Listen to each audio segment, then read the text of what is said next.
नमस्कार। आज हम बात करेंगे भारत के एक बहुत ही पावरफुल कानून की, सूचना का अधिकार अधिनियम। ये एक ऐसा टूल है जो किसी भी आम नागरिक को सीधे सिस्टम से सवाल पूछने की ताकत देता है। इस कहानी को सुनिए।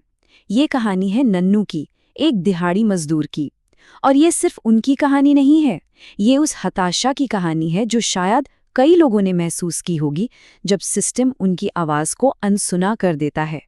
तो ऐसे में सवाल ये उठता है कि जब सिस्टम ही मुंह फेर ले तो एक आम नागरिक क्या करे? क्या कोई ऐसा रास्ता है जिससे इन बंद दरवाजों के पीछे झांका जा सके और जवाबदेही मांगी जा सके? तो आज के सफर में हम कहां-कहां से गुजरेंगे। पहले देखेंगे एक नागरिक की हताशा को, फिर जानेंगे कि जानने का अधिकार क्या है, फिर आरटीआई एप्लीकेशन डालने का तरीका समझेंगे, ये भी देखेंगे कि जवाबदेही कैसे पक्की की जाती है, और आखिर में कुछ असली कहानियों से समझेंगे कि इसका असर कितना गहरा है। तो शुरुआत करते हैं नन्नू की कहानी से। उन्हें चाहिए क्या था? बस एक डुप्लीकेट राशन कार्ड, लेकिन महीनों तक चक्कर काटने के बाद भी उनकी कोई सुनवाई नहीं हो रही थी।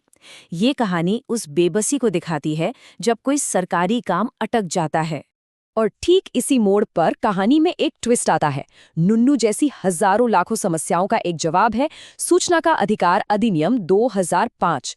और ये सिर्फ एक कानून नहीं है, ये एक क्रांति है। तो आखिर ये अधिकार है क्या? देखिए, सीधे सादे शब्दों में कहें तो ये किसी भी आम इंसान को ये हक देता है कि वो किसी भी सरकारी दफ्तर या संस्था से जानकारी मांग सके। इसका एक ही मकसद है, सिस्टम में पारदर्शिता लाना और अधिकारियों को उनके काम के लिए जवाबदेह बनाना। और ये अधिकार ना सिर्फ सवाल पूछने तक ही नहीं है। इसके तहत सरकारी कामकाज को जाकर देखा जा सकता है, दस्तावेजों की सर्टिफाइड कॉपी ली जा सकती है, और यहाँ तक कि काम में इस्तेमाल हुए मटेरियल के सैंपल भी मांगे जा सकते हैं। मतलब पूरी पारदर्शिता। अच्छा, तो ये सवाल किससे पूछा जा सकता है? कानून में इसके लिए एक शब्द है, लोक प्राधिकरण। इसका मतलब है हर सरकारी दफ्तर, चाहे वो केंद्र का हो, राज्य का हो या फिर गांव की पंचायत। यहाँ तक कि वो एनजीओज भी इसके दायरे में आते हैं जिन्हें सरकार से अच्छी खासी फंडिंग मिलती है। ठीक है, तो थ्योरी तो समझ आ गई। अब आते हैं सबसे जरूरी हिस्से पर, इस ताकतवर टूल का इस्तेमाल किया कैसे जाए। प्रोसेस ना बहुत ही सिंपल रखा गया है। एक सादे कागज पर अपना सवाल लिखिए, उसे उस डिपार्टमेंट के जन सूचना अधिकारी यानी पीआईओ को भेज दीजिए और एक छोटी सी फीस भर दीजिए। और सबसे बड़ी बात, आपको ये बताने की कोई जरूरत नहीं है कि आप ये जानकारी क्यों मांग रहे हैं। और फीस इतनी कम है कि कोई भी इसे आसानी से दे सकता है। जैसा कि इस टेबल में दिख रहा है, एप्लीकेशन के लिए सिर्फ 10 रुपए। और अगर कोई गरीबी रेखा से नीचे है तो उनके लिए तो ये बिल्कुल मुफ्त है। मकसद साफ है, पैसा जानकारी के रास्ते में रुकावट ना बने। अब एक जरूरी नंबर याद रखिए, 30। ज्यादातर मामलों में आपके सवाल का जवाब 30 दिन के अंदर देना जरूरी है। लेकिन अगर मामला किसी की जिंदगी या आज़ादी से जुड़ा हो तो ये 30 दिन का इंतजार नहीं करना पड़ता। तब जवाब सिर्फ 48 घंटों के अंदर देना होता है। ये दिखाता है कि कानून इंसानी जिंदगी को कितनी अहमियत देता है। हाँ, एक और छोटी सी बात, अगर एप्लीकेशन असिस्टेंट पीआईओ को दी है तो जवाब आने की समय सीमा में 5 दिन और जुड़ जाते हैं। चलिए, अब उस सवाल पर आते हैं जो शायद सबके मन में होगा। अगर अधिकारी जवाब ही न दें या गोलमोल जवाब दें तो क्या होगा? क्या हमारे पास कोई और रास्ता है?